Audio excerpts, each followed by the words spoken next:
ultimately, I know that there's nothing that anyone can say or do that makes me feel like I'm not beautiful or worthy of love and attention and gratitude from not only myself, but others. You know, my early 20s was all about not dying.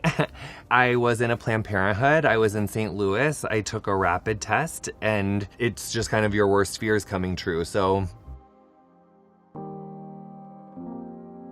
for me, I worked really hard to accept, and I've gone to therapy like twice a week for years and years and years. So for my personal status, I feel great. I feel thriving. I feel healthy. If I didn't know I was positive, I wouldn't know I was positive. Like, I take a pill every day. I go to the doctor every 3 months. I feel great. My numbers are gorgeous. When you're recovering from meth addiction, at least for me, it wasn't like I found out I was positive and was like, that is my bottom. I am not going to be self-destructive anymore. My recovery has been overall on a positive scale, but there was definitely setbacks along the way.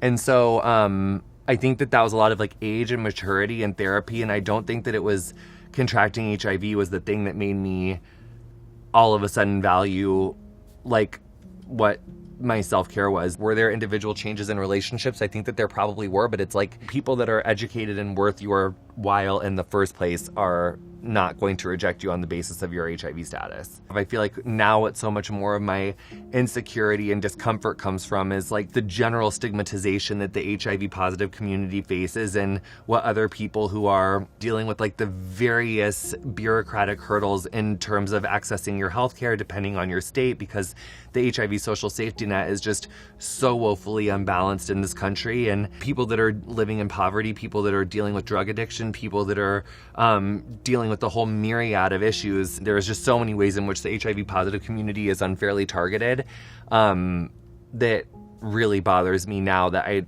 feel very important to speak about to help further equality for people living with HIV.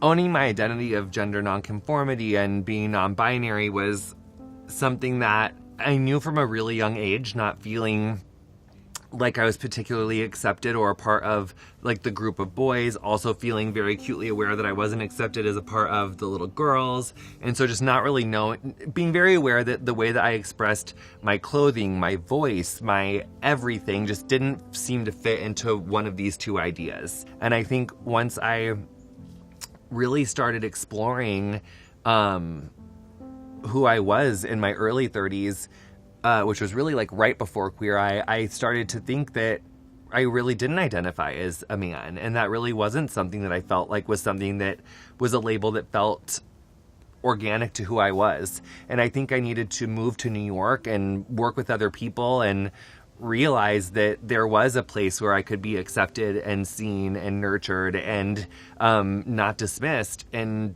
to own my identity as a non-binary person.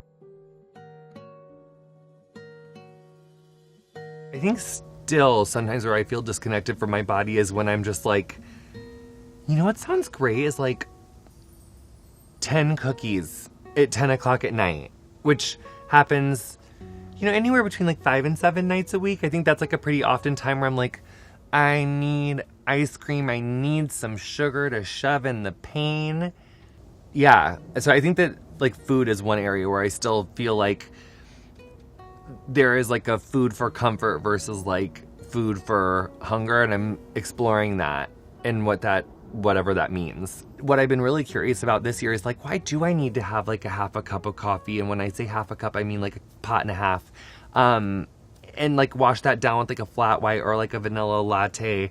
And I kind of just really love the caffeine until 3 o'clock in the afternoon. If you look at me wrong, I'm I'll start crying because I really need to eat by then. So I'm trying to be more balanced with that. And so I do listen to my body when I need to say no to something so that I can rest.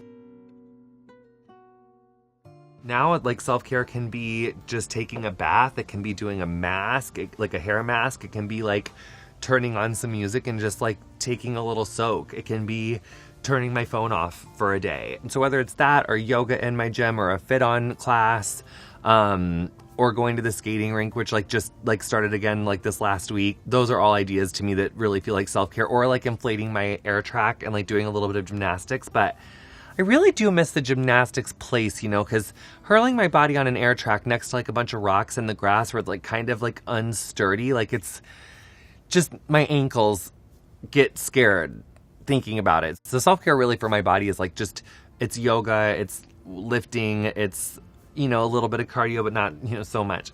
Yeah, but it's really about making the time so that I can play and explore and do things with my body that, you know, are fun for me, which is like figure skating and gymnastics and yoga. I appreciate my body's ability to heal and my body's ability to bounce back and be able to learn new things and to be able to like throw myself around and flip still and be able to like get out on the ice and just move around. And it's just, I feel so grateful to be able to just be in my body. I feel like aging is such a privilege, and to be able to still have the chance to be here is like such an honor. Bye.